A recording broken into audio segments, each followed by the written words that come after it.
I am the Tofu Golem. Please enjoy the video.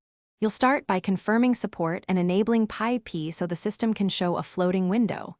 Open Settings, find Picture-in-Picture or App Permissions, and turn it on for the app you use. Once enabled, force close the app, then relaunch it to register the change. This clears temporary flags that block Pi.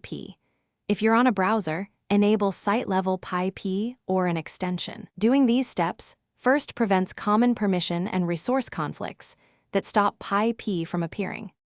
Now adjust the app and display settings that often interfere with Pi. In the app, enable background playback or multitasking so video keeps playing when you switch away.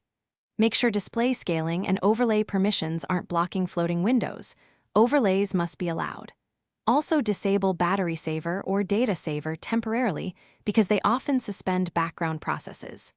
Once done, open a video or call and trigger Pi.